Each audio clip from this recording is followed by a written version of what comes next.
He had the Stanley Cups. He had the scoring titles. He even carried a nickname that struck fear across the NHL, Super Mario. Mario Lemieux looked like the undisputed king of hockey, the kind of legend who stood alone at the top, but greatness is never built in isolation. Even a player as dominant as Lemieux needed rivals to test him, teammates to elevate him, and childhood heroes to inspire him. Behind every incredible goal and unforgettable moment was another name that helped shape his journey. As Lemieux once admitted, the game gave him teachers, challengers, and partners who pushed him to levels he might never have reached otherwise. Let's dive into the 7 legends Mario Lemieux admired the most during his storied career. Before we dive into the 7 names, make sure to hit that subscribe button and turn on the bell so you never miss stories about hockey's greatest legends. Number 7, Larry Robinson, the blueprint of winning. When Mario Lemieux was growing up in Montreal, he didn't have to look far to see greatness. The Canadiens were the most dominant team in hockey, and at the heart of that dynasty was defenseman Larry Robinson. He wasn't just another player on the ice. Robinson was a giant at 6'4", a man who could crush opponents with his size, but also skate smoothly and make smart plays. For a young kid watching from home, Robinson looked like the complete package, the kind of player who defined what it meant to be a winner. Robinson was part of the Canadiens' golden years in the 1970s, when they won 6 Stanley Cups in one decade. He earned the Conn Smythe Trophy as playoff MVP in 1978. And built a reputation as one of the most dependable leaders in the league. Lemieux saw a player who didn't just play hard, but played smart. Robinson wasn't flashy like a goal scorer, but he was always steady, always reliable, and always at his best when the pressure was highest. For Mario, who was learning the game as a boy in Quebec, Robinson became a living example of how championships were really won. What made Robinson so special was the balance in his game.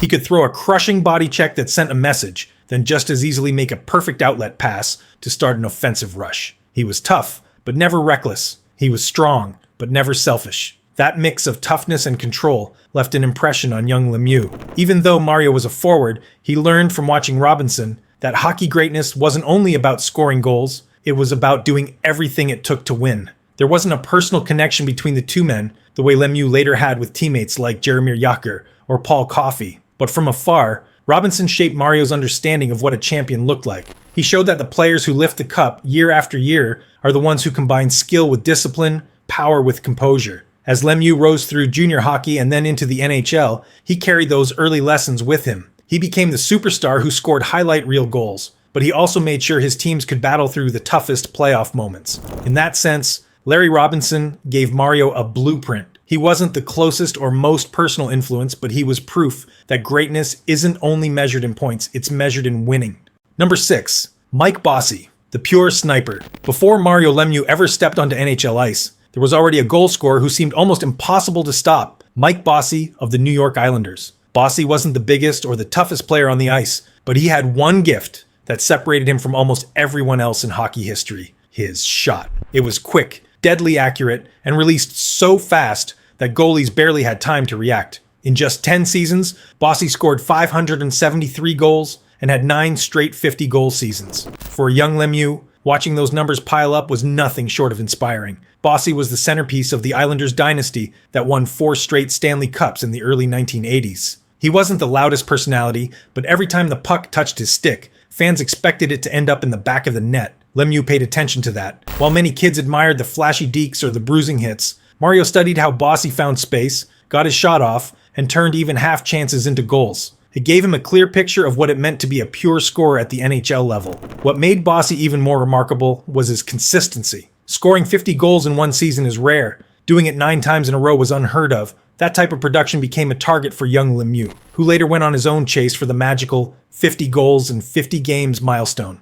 Bossy had shown it was possible. He had set the bar, and Mario wanted to reach it. Unlike with some of his teammates or rivals, Lemieux and Bossy didn't have a close personal bond. Their careers only overlapped slightly, and Bossy's back injuries forced him to retire early at just 30 years old. But even without a deep relationship, Bossy's influence was real. He represented the idea that a forward could change games night after night with scoring alone. Mario carried that mindset with him, blending Bossy's killer instinct with his own size and playmaking vision. When Lemieux later became known for scoring goals in every possible way, backhands, wrist shots, breakaways, one-timers, part of that mentality came from the example Bossy set. Bossy proved that pure finishing ability was just as valuable as anything else on the ice. So while Mike Bossy may not have been in Mario Lemieux's inner circle, his shadow was always there. He was the standard of what a sniper looked like, and he pushed Mario to aim higher. In Bossy's goals, Lemieux saw not just numbers, but a challenge, and that challenge helped turn him into one of the greatest scorers the game has ever known. Number 5. Paul Coffey, the teammate who completed him. When the Pittsburgh Penguins traded for Paul Coffey in 1987, Mario Lemieux suddenly had something every superstar dreams of: a defenseman who could fly like a forward. Coffey was already a legend by then and a 3-time Stanley Cup champion with the Edmonton Oilers and one of the greatest offensive defensemen in NHL history. He didn't just skate up the ice, he seemed to glide, carrying the puck coast to coast and forcing opponents to backpedal in panic. For Lemieux, who was used to carrying the Penguins on his back, Coffey's arrival was a game changer. The two built instant chemistry. Coffey's vision and passing opened up the ice in ways Lemieux had never experienced before. Instead of facing 2 or 3 defenders collapsing on him every shift, Mario suddenly had room to create. Coffey could start a rush from deep in his own zone and hit Lemieux with a perfect pass in stride, turning defense into offense in seconds. For a scorer of Mario's caliber, that freedom was priceless. During Coffey's years in Pittsburgh, the Penguins' offense exploded. In the 1988-89 season,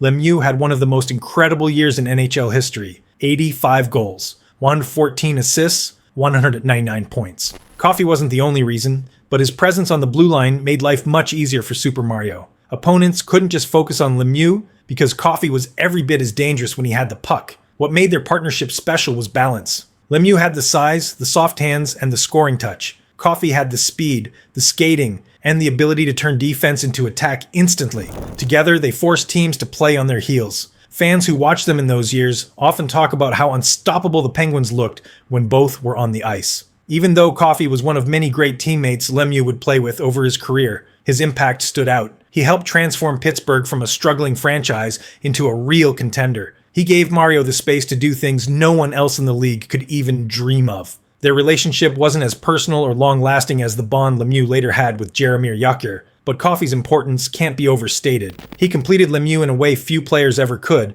adding a missing piece to the puzzle, and proving that even the greatest need the right partner to truly dominate. For Mario, Paul Coffey wasn't just a teammate, he was the spark that unlocked another level of greatness.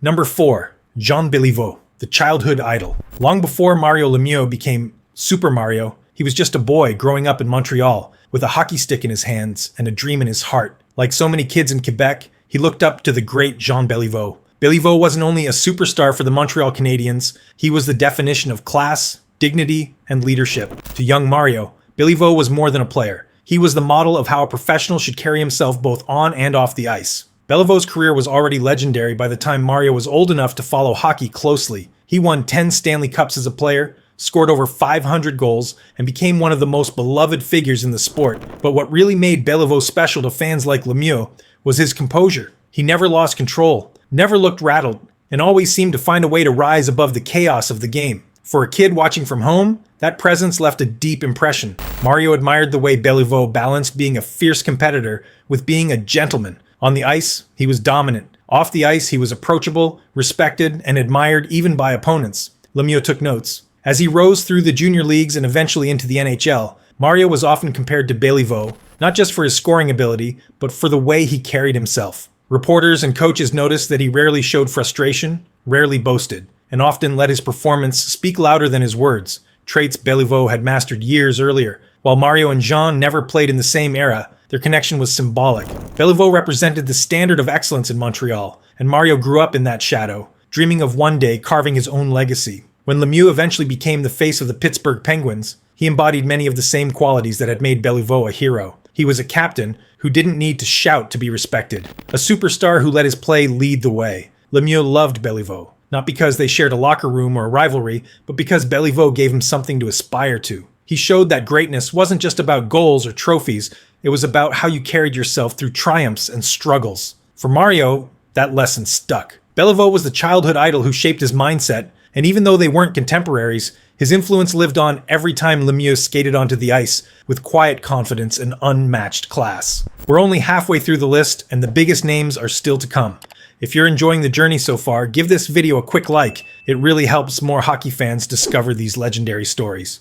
Number 3. Guy Lafleur, the local hero. For a boy growing up in Montreal during the 1970s, there was no bigger star than Guy Lafleur. His long blonde hair flowed behind him as he skated. the crowd at the Forum rising to its feet every time he touched the puck. He wasn't just a hockey player, he was a showman, a superstar who brought flair and excitement to the game like few others ever had. And for young Mario Lemieux, Lafleur was everything. He wasn't just someone to admire from a distance, he was the local hero Mario tried to copy every time he laced up his skates. Lafleur had a way of making hockey look effortless. His stride was smooth, his shot was lethal, and his confidence never wavered. He scored 50 goals in 6 straight seasons and led the Canadiens to 5 Stanley Cups during the decade. For kids like Lemieux, watching Lafleur wasn't about statistics. It was about the feeling he created. When Lafleur had the puck, the entire building seemed to hold its breath, waiting for something magical. That electricity shaped Mario's imagination of what hockey could be. More than any other player, Lafleur showed Mario the value of playing with swagger.